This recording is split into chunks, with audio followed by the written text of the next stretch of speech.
Anim na individual ang naaresto ng mga operatiba ng Orion Municipal Police Station sa isang matagumpay na anti-illegal drug operation na isinagawa sa nasabing bayan, kung saan nasamsam naman ang hinihinalang shabu na nagkakahalaga ng humigit kumulang 200,000 piso.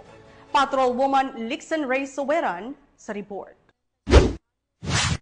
Arestado ang anim na individual habang tinatayang 204,000 na laga ng hinihinalang shabu ang nasamsam sa isang matagumpay na anti-illegal drug operation na isinagawa ng mga operatiba ng Orion Municipal Police Station sa Teachers Village, Barangay Santo Domingo, Orion, Bataan. Pinangunahan ng Drug Enforcement Unit ng Orion MPS sa ilalim ng pamuno ni Police Colonel Marites A. Salvadora, Provincial Director ng Bataan PPO, ang ikinasang bypass operation na nagresulta sa pagkakaaresto ng unang sospek matapos bentahan ang isang operatiba na nagsilbing posture buyer ng isang sachet ng hinihinalang shabu kapalit na isang pirasong 500 pesos marked money. Samantala, ang 5 pang sospek ay naaktuhan umanong gumagamit ng iligal na droga sa isang pot session. Nasamsam sa operasyon ang 7 piraso ng heat-sealed transparent plastic sachet na naglalaman ng hinihinalang shabu,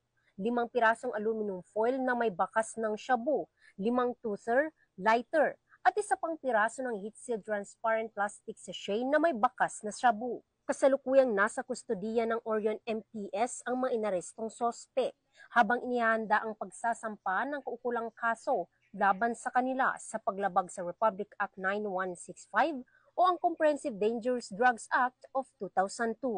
Ang matagumpay na operasyon ay patunay ng mas pinaigting ng kampanya kontra iligal na droga, alinsunod sa direktiba ni Chief PNP Police General Nicolas D. Torre III at sa pamuno ni Police Brigadier General Ponce Rogelio I. Peñones Jr., Regional Director ng Police Regional Office 3. Patuloy ang determinasyon ng kapulisan sa pagbibigay ng ligtas at drug-free na komunidad para sa bawat mamamayan ng Bataan at buong Gitnang Luzon. Mula dito sa Gitnang Luzon, ako ang inyong PNN correspondent, Patrolwoman Lixen Reyes A. Saweran, alagad ng batas, tagataguyod ng Balitang Pulis.